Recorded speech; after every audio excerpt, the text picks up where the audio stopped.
Yeah. Hello and welcome to the University Councillor debate.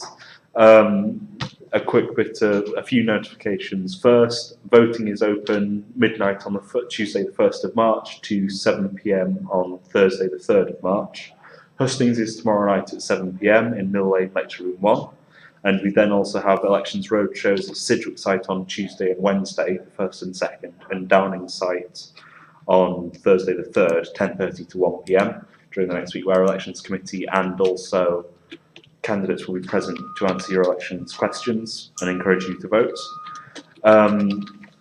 As previously said, this is for the election of University Councillor. We have 4 candidates for this and also Ron. Ron is reopened nominations. We'll let the 3 candidates that have been able to make it to the debate today introduce themselves, and then I'll introduce the fourth candidate. So. Hi, my name is Joshua Jackson and I'm running to be University Councillor. I go to Queen's College and I study HSBS and I'm also a first year. Hello everyone, my name is Umang and I'm very excited to be seeking your support to be the student representative on University Council. I'm currently reading law at Newnham College. Before coming to Cambridge, I also have a degree in political science and economics at the University of British Columbia, and I spent a term abroad at Sciences Po where I earned my certificate in social sciences and the humanities. Hi, I'm John Wall. I'm also running to be University Councillor. I'm a Queen's student, a second year Lansky. And we also have Peter Juhas. Apologies if I pronounced the name wrong. He's also a candidate in this election. Unfortunately, he was unavailable to make this debate. So we will now make a start on questions to the candidates. So, first question. Of the points on your manifesto, which is your #1 priority? And since Josh introduced himself first, we'll start with Umang and work round. So if you want to speak. Perfect. I think my #1 priority would be effective representation, because for me, I think that's a very important aspect of this role and something I have significant experience with, being a current student representative on the Board of Law and the faculty and interacting with the faculty administration, as well as interacting with students at large. So I think representation really encompasses the essence of this role, and it has to do with a number of things. So first, it means informing the discussion from a student's perspective at council. Second, it means assisting the student community, JCRs, MCRs, to have relevant issues heard at council. Third, it means keeping students at large informed about and engaged with the actions of council. So I've been talking to a couple of students and I said, hello, I'm Umang, I'm running for University Council. And they said, well, that's great, but what is University Council? Now, that's not okay. We need to be able to communicate with students what University Council is, because these are decisions that really affect all of us. Fourth, staying accountable to the people who elected me through a number of things. And fifth, I know that a majority of the work is actually done through committees and University Council, and so really pushing for student representation there and making my voice heard. More details are found at www.umangforuc.com. Unfortunately, I don't have a website, so I'm not directed there. My manifesto, I would say, is slightly different to other candidates. You may have noticed it's a bit shorter. That's because my manifesto is essentially a promise. I believe I'm the best qualified candidate to independently represent the interests of students at University Council. As a CUSU trustee, I've got substantial experience of governance in the unique Cambridge system we have with colleges, departments, and the university as a whole, feeding into the decision-making process. I think that this means that I'm the best candidate to deliver the effective representation which Umang has been talking about. And I think the most important way we can do this is through 2 major issues. Consultation is going to be incredibly important. As Umang said, the University Council role is not known very widely throughout the university in terms of what it's been doing and what it's achieved.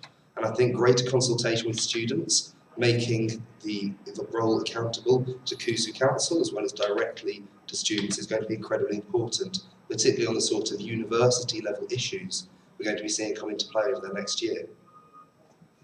Okay.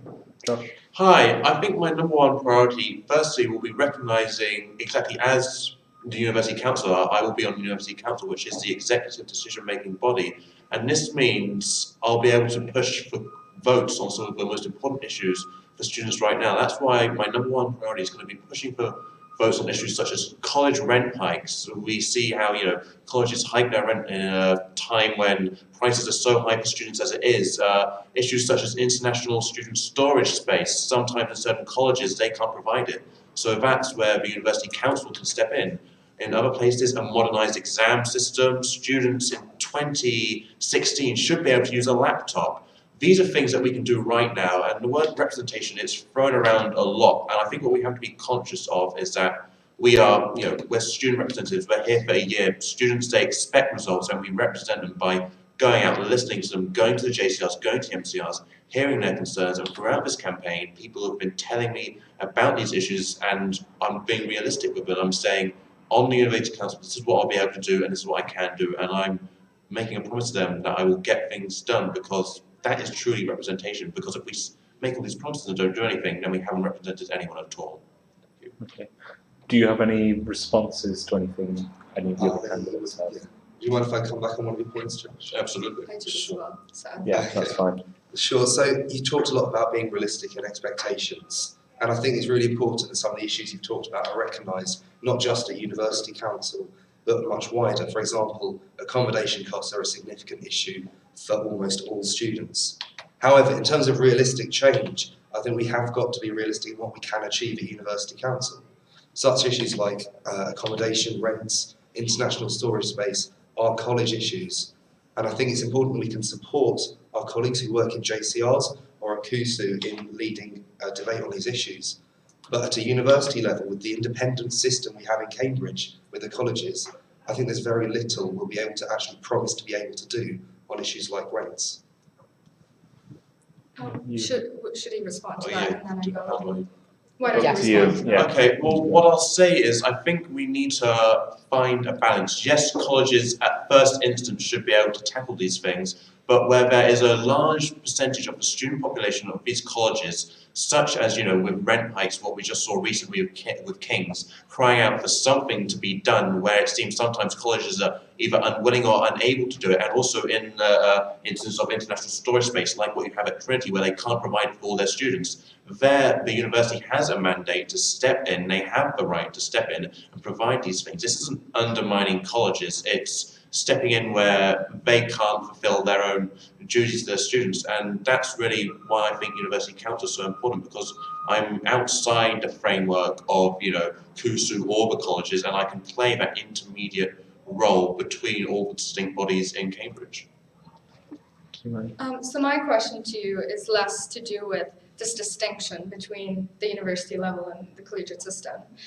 So first off, I really appreciate the topics that you brought forward. I think that's something that a lot of students across the university face. But my question to you is that having first-hand experience working with faculty administration and translating it to a broader university context, these are governance structures that are not open to radical change. These are bodies that are very opposed to change, and they're not necessarily progressive. They stick to the status quo. That's the tendency. So how do you think that you're going to bring all these issues that are so useful to students, but they may not be realistic within your one-year term to push forward? Absolutely, I'm glad you raised that. I'm the first year representative for HSBS students, and last week I was on a HSBS Tripos Reform Committee, and a lot of the times what we discussed was that things are so difficult to change because there's so many factors to take into account, and the problem is if you say you want to do something for students now, so often it can't be done for students now. It's got to be done for students down the road, even next year or the year after. So what I would push for in regard to that is, having proper student representation. Like, I'm sure we all know about on several bursars committees, and there's committees where actual, decisions on finance are made. There's no student representation, so no concern like that. If we have, actual student voices being heard, and if we can empower JCRs like JCR treasurers or JCR presidents, even more beyond their traditional role, either in the CUSU Council or in their own colleges, to be able to go directly to these people and say, these are the issues we're facing, then things can get done, but they won't get done if we just, accept that, change can never happen. Did either of you two want to have a final response, and then we'll move on to another question? So I think my response to that would be, I think relationship building is absolutely crucial in this role. So we need a student representative who's competent enough, who's vocal enough to be able to tell the university administration, after effective and wide consultation with student groups, that this is what students want. But also to be doing it in a way that doesn't alienate students, because we need to build our credibility and we need to really start building that relationship with the university administration so we can eventually deliver on things that students want. I'd echo a lot of those points. I think competency, an issue raised, is incredibly important. And I'd say again from experience, as a trustee of CUSU, in the same way I would be a trustee of the university if elected as University Councillor, that I'd have the substantial experience to achieve this realistic change that I think we're talking about here, rather than fantastic ideas which are unlikely to be able to be achieved in the timescales we have available. Okay. So can I respond to that? Because I got to rebut Josh, but not Yeah, John. I think I'm going to move on to the next question, which I think leads on from a lot of the points you've all been raising, and that is, how would you balance the views and needs of Cambridge students with the views and needs of the university? So I think John will start this debate, and then Josh, then Uman will speak, and then we'll go through responses again. Okay, so I'll start where I left off. I think talking about trusteeship of the university, this is kind of the fundamental duty of the University Councillor. To be a trustee of the university means to take on liability for what it does and to ensure that going forward it's sustainable, it's legal, and its practices represent the interests of all its stakeholder groups. From this respect, we have to say that the needs of the university must come first. That's the legal duty. But at the same time, I would say that we can use students' perspectives to feed into this debate and ensure that all stakeholders, rather than perhaps the traditional vested interests of these long-term departments and college institutions, that student interests are fully represented. I'd say that we can feed in better through this greater consultation we're talking about, and making sure that, particularly on long-term issues, which are the ones which are going to affect students going much further forward and which we can have an impact upon. I believe there's a question on issue, so I won't go too deep into that because I know Amal wants to speak. But I'll say it's important that we're able to feed in through greater consultation to enable us to carry out our roles as trustees most effectively. And I think, again, returning to this, as a CUSU trustee, I've had to do exactly the same, and this is why I think I'm the most competent candidate for the job. Yes, what I would say is, I'll be honest, put simply, when discussing about balancing the needs of a university and students, when a student brings to me a problem, say it's something like, either rent hikes or storage space, I'll tell them, I'm going to go to the council, I'm going to go to the vice chancellor, I'm going to go to these various committees, and I'm going to ask them, what can we do? Is there something we can do? And if they wholeheartedly tell me, I'm sorry, there's absolutely nothing we can do, then I'll go back to the student and I'll tell them, I'm sorry, there's nothing I can do, but what I'll do is, I'll be like, let's find other ways around this. Let's go to the college, let's go to the JCR president, or let's go to the master of the college, and let's see what else can be done. I think one thing we have to understand about balancing, it doesn't mean choosing one or the other. It doesn't mean saying, oh, sorry, I can't help you, student, or oh, sorry, I'm not going to, listen to the university's interest. What it means is knowing how far you can go with one and how far you can't. And I think what that means is, actually knowing the limits of your role and knowing what kind of issues you're dealing with, because so many times either issues can be dealt with at a much lower level, or sometimes they need to be taken higher. And I think balancing really means having an intimate understanding of how the university works, which I believe I have, and also understanding the nature of the problems that students face on a daily basis. No. So I have 3 points to make. The first of which I definitely agree with John, in that I think that it's really important to inform the discussion from a student's perspective. And again, going back to the whole competency idea, it's very important to have someone who's vocal enough to bring these issues to council. Second, I think it's important to realize that a majority of the time, the interests of students and the interests of the university will align, because we will realize that what's best for the university in the long term will be what's best for students.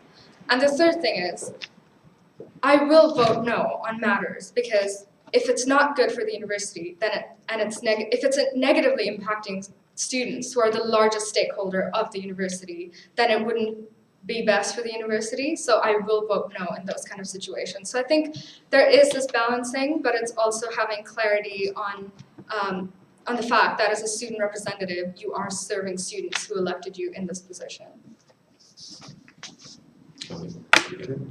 Yeah. Oh, If we go back to John for a response, and then John, and then Uman, and then we'll. Yeah, I think, again, we agree substantially on the portion of issues that we face. I think in terms of our perspectives for tackling these issues is where we differ. I think accountability of the University Councillor role, as I've talked about before, to CUSU Council, to the individual students, as well as greater consultation and representation, is the key for making sure that the views of students can be fed in to the decision-making process. For example, for a large part of last year, the CUSU president, who sits on the University Council as well as last year's student representative, disagreed on a lot of matters. And this made it very difficult for the student body to say, yes, this is the perspective we want to be pushed forward. This is why we need this greater consultation and representation, such that the university takes this student stakeholder interest more seriously than it has done. what I'll say is one key thing, and it's being thrown around a lot, student representation. I think we need to really think about who we're representing when we say students, because so often we represent those who shout the loudest or those who actually bother to offer an opinion. So often students either feel too shy or they don't exactly know who they can talk to about, getting represented in certain ways. And I think we need to also,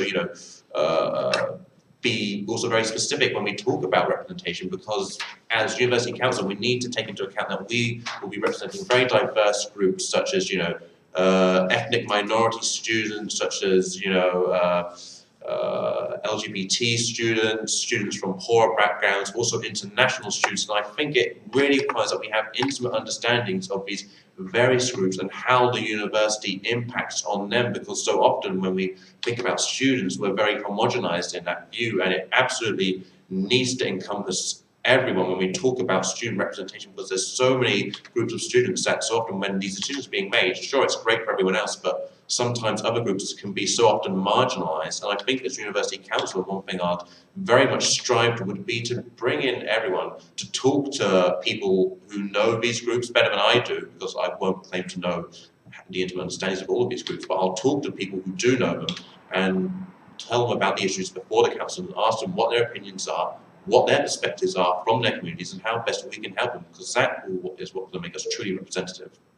Could I have 10 seconds to come back on that, as I think it was quite directly relevant to what I said?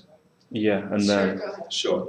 So I think I completely agree with you. And I think that, again, feeds into what I said. I think in terms of making an atmosphere where all groups feel they can contribute comes with a greater accountability, a greater amount of consultation that will encompass a broader range of views. And I think that's a really good point to bring up.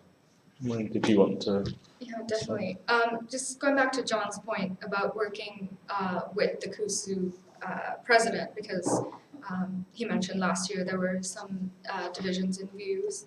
I think something that I will implement is having a meeting with the GU president, who's also student representative, as well as the CUSU president before the meeting at council, because I think there's a lot of value in having a unified student stance where appropriate on issues. So that's definitely something that we can discuss meeting materials before that, and then go to council. But I also want to direct a question to John on his point about being a CUSU trustee. And thank you for your service to CUSU. But my question relates to this difference in dynamic between being a trustee of the university and being a trustee at CUSU, because CUSU is a student-run organization for students. But being a university trustee is a whole other game. It's about dealing with administration, it's about dealing with academics, it's about dealing with people who have very different views from yourself. And my question to you is, how will you translate what you say is your experience with being a CUSU trustee to a very different context, which is being a university trustee? Sure, and I'm glad you gave me the chance to talk about it. Let me talk about the CUSU trustee board for a minute to kind of give some context. So a lot of the sabbatical officers are on the trustee board, as well as some external trustees and 2 separate student trustees, one of whom is me, one is a grad student. I don't think that's a fixed proportion. So in a way, there are lots of different people who sit on CUSU's board with very different views. Before applying to become a trustee, having been kind of interested by the fiercely contested election last year, I wasn't particularly fond of CUSU, mostly because I couldn't see what they did for me. That election campaign and the dynamic it generated within the university fed into my decision to run for trustee. And since that time, it's been clear that CUSU has several issues. It's a relatively new organisation. It has challenges in terms of how it coordinates its finances, how it balances best representation of students with other issues which it has to fulfil or other services it has to continue providing. As such, there are significant diverse interests to weigh up in this role as a trustee and the decisions you have to take. And I think there's a direct parallel to the university system in which you have to weigh up the interests of colleges, departments, and of course the students, as well as to make sure that university is stable in the long term, both financially and ethically, as well as representing all the interests of the groups moving forwards. Okay. To raise a point, firstly about accountability and then slightly about the diverse nature of this role. What I'll say is, to be accountable, we have to be transparent. I'm going to tell you, up until the time of this election, I had no idea who the previous university councillor was, or that there even was a university councillor, and I only recently discovered, oh, it was, I won't say the guy's name because he's not present, but he and I think the thing is, because obviously what we have to understand, it's not a CUSU role, so obviously it's not necessarily going to be as much publicised on the CUSU website, but I think what we can do is I think we can make moves to make what happens on the University Council and the role of councillor more transparent. So if that means publicising the minutes of the meeting on CUSU websites or on the university website, and let's do that. Let's get our faces out there, let's get our names out there, and let's make people know that we can do these things. And that kind of leads on to the diverse nature of the role. And once again, John, thank you for your service as a CUSU trustee. What I'll say to that end is that what we need to take into account is that we are not just accountable to CUSU, not just accountable to the university, not just accountable to students as well, but kind of all these things in a whole and the way they operate. Because University Council, it's very much a unique role. It's not necessarily attached to any distinct portion. It's it's a very fluid role, which allows the person who holds that position to actually go to CUSU or go to a graduate union or go to the Vice Chancellor or the Bursars Committee and actually say directly what these problems are without having to be accompanied to any sort of agenda. And I think that's something we really have to realise. At that point, I think I'm going to move on to another question now, which links back to something that's been brought up already. So, how do you see your position on the University Council interacting with the graduate union and CUSU representatives that also attend council as a third student on University Council? So I think it's back to Josh. Yes.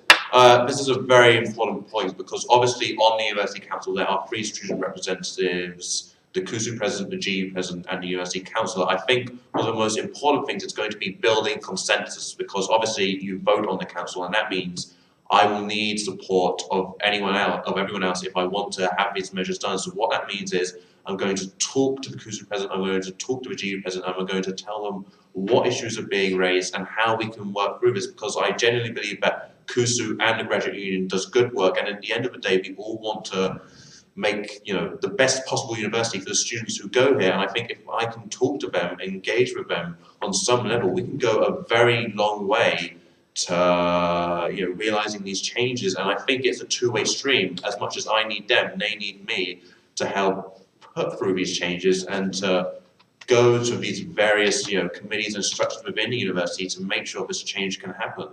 So I very much see it as a multifaceted engagement. Thank you for the question. I think that touches upon a little bit of what I was saying about having a pre-meeting with the graduate union president as well as the CUSU president. So I actually have first-hand experience with this. So at my previous university as the associate vice president academic, we used to meet with all the student senators before going to Senate, and I think that just showed me how much value there is in having a diversity of opinion before going to the university administration, and also, like Josh mentioned, having that consensus built. So I think having a meeting with the 3 student reps before council just to discuss the issues, just to go through the agenda, and go to council with a unified stance would have a lot of benefit.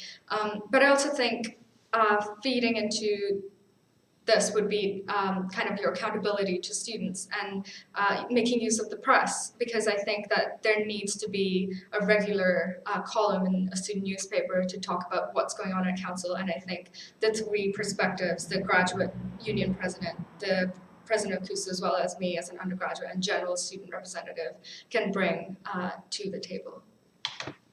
Yeah, I think there's a lot of good points from both of you on that discussion.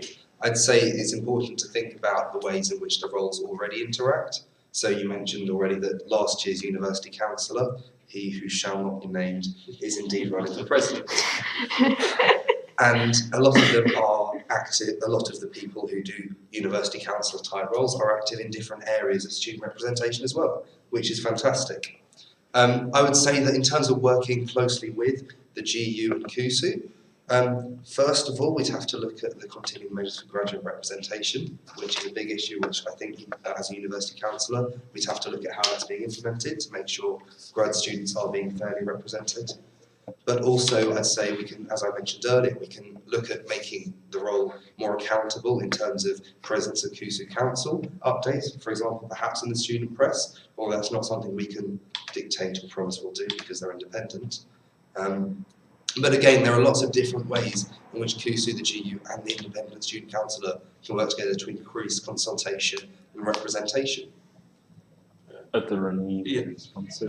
Yes, well, I'll say to that just firstly on the issue of press. I think it is very important that we are very considerate on how we engage with press, because so often, I mean, look at the tab, don't want to knock them, but some of the issues that they deal with and the kind of angles they pursue may be slightly adverse to our interests. So I think as University Councillor, we have to remember that we are a voice for all students, and I think before giving any kind of remarks to any kind of press, we have to be fully considerate of exactly what the impact's going to be, because when we say things, it's not just us, it's people are going to be reading this and they're going to wonder, okay, so the University Councillor thinks this, is this the views of the university, is this the views of X, Y, Z? So we have to be very considerate of that. And also what I'll say is I think being able to engage with the CUSU and GU presence is very important, and I think it would be very helpful to have regular meetings, at least before the council, with the CUSU president and the GU president, and maybe the various heads of the academic schools that they have in Cambridge, so we can be fully aware of the issues facing students before we go into those council meetings, because it's going to be having the information is going to make us effective in our roles. Thank you. Thanks for the points that you made.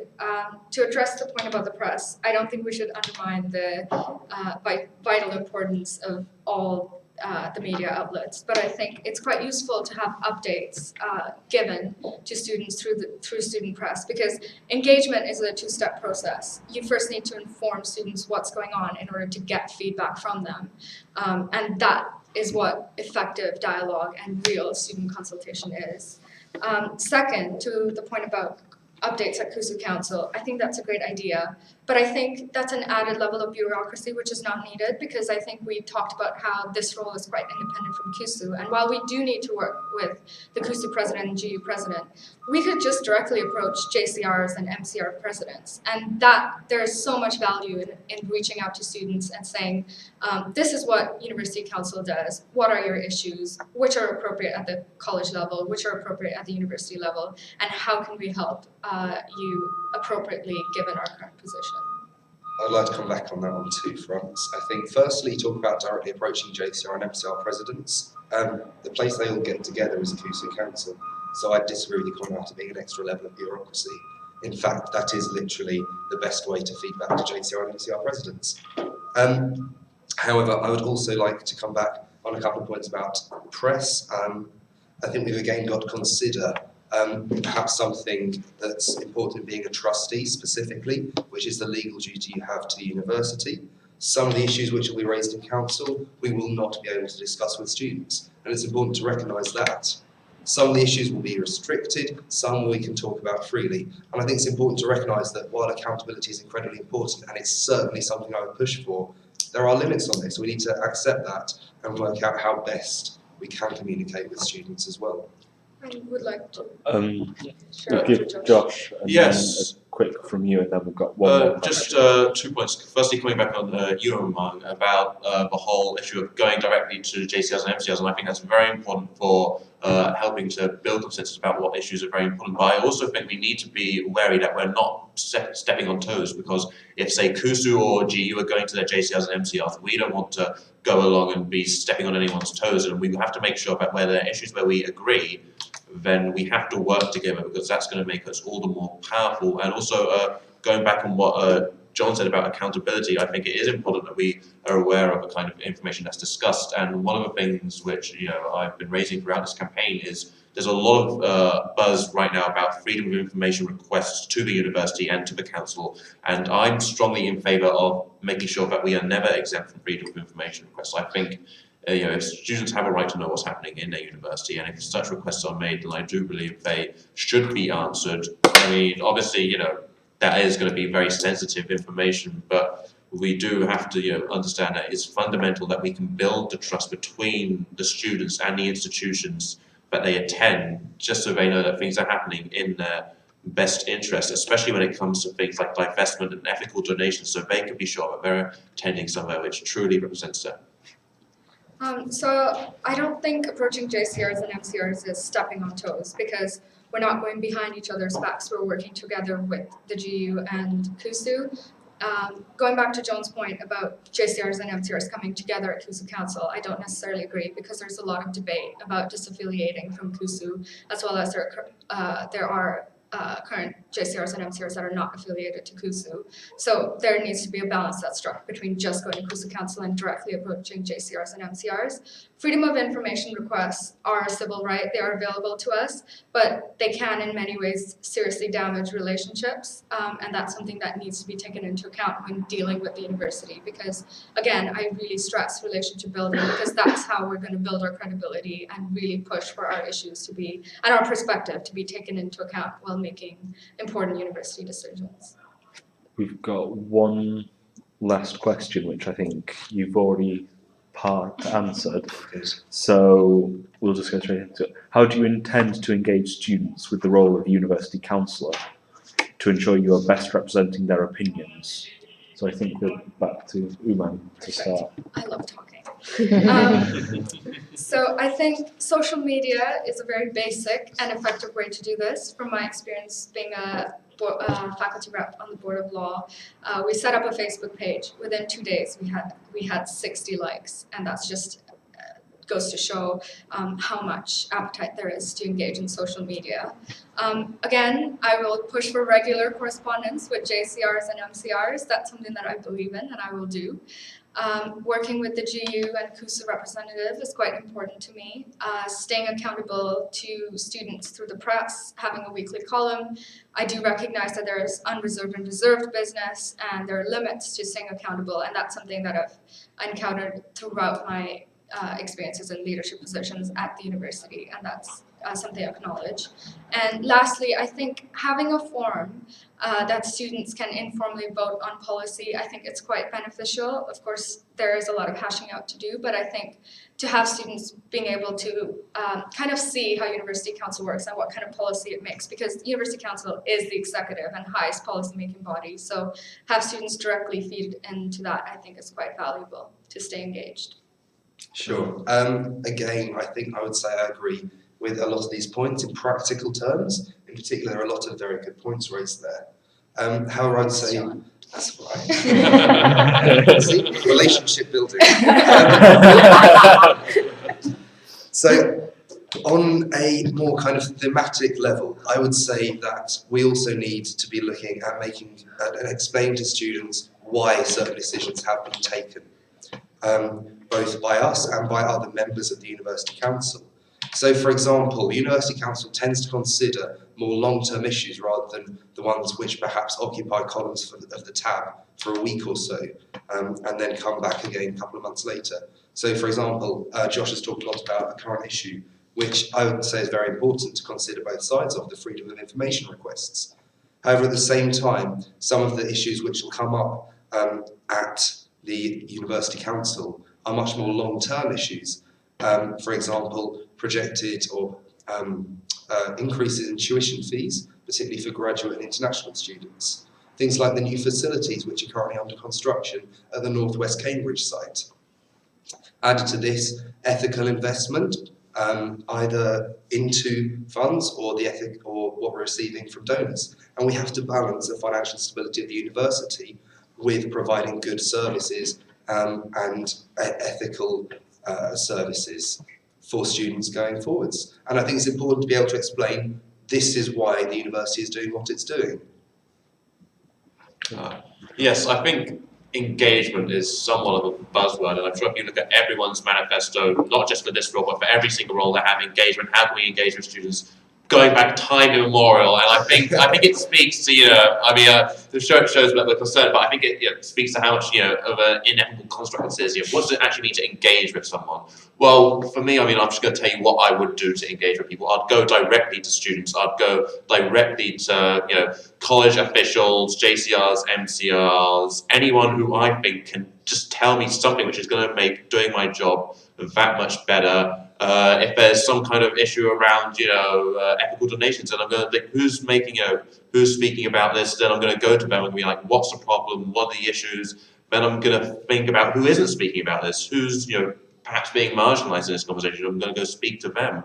I think engagement, really, it just means very much being engaged with the role, knowing what the role is, knowing how to perform it, and that's really one of the main things that I'm going to do. I'm going to go out there, I'm going to directly address students, and I'm going to make sure that they can volunteer their opinions to me. And I think just on the social media point, maybe that means we create a space where students can perhaps anonymously speak to either the university councillor or someone about issues that are happening, because so many times students will not trust either their JCR president or their JCRs to get things done, and this has been a recurring theme that I've heard throughout this campaign. And I want students to know that that there are other people they can go to, there are structures and places where real change is possible.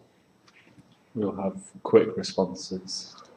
So going back to John's point, I think there's a lot of value in explaining to students why University Council decides in the way that they do. But I think kind of going back to the whole idea of engagement, it's also about explaining to students why University Council is so relevant to their lives, because it has such a broad mandate, and it is, like I said, the highest policy-making body at the university. So I think the kinds of things it deals with, right from finances to the planning and management of resources, to legal business, to ethical scrutiny, to affordability. I mean, it's so broad, and these are things that affect each and every one of us. And if we can communicate that to students by regularly keeping students updated, I think students will engage. Yeah, I think it comes back to what we've been saying this whole debate. It's about making sure that realistic change is possible. These, for me, lie in the long-term issues, which the University Council is best at considering, rather than short-term issues which aren't necessarily solvable at a university level, for example, those which are college issues. And I think essentially the engaging students with the role of University Council is in equal measure achieving change, but also communicating it, and communicating the reasons behind this change as well, in the ways we've all talked about, reaching out to different student groups, to diverse student groups, as well as to the traditional JCRs, MCRs and so on. Absolutely, and I mean, if I might just add to the whole point of realistic change, I think it's so important as, knowing what the University Council has oversight on, and that really speaks to, just one thing which I really want to see happen is a move to some kind of a modernised exam system where people can literally use laptops, which they've been using their whole lives, because it makes absolutely no sense to me that in 2016 we force people to use paper. I mean, I do HSPS, and I haven't written anything on paper since I wrote my last Christmas card, and the thought that in next term I'm going to have to handwrite essays under pressure, my handwriting is going to be awful. So I think it's very realistic, because the University Council has oversight over exams committees and things like that. We can actually start pushing this, and this is going to be long term. This issue is going to drag on for ages, because we cannot use paper forever, because more and more people are going to have grown up with these things. So it's absolutely possible to make this kind of realistic change, and that's something I'm really going to push for. Okay. At this point, I think we're going to have summarising statements from each of you, just to sort of wrap up this debate. So we're starting with John this time, then going to Josh, and finally Umang. Okay.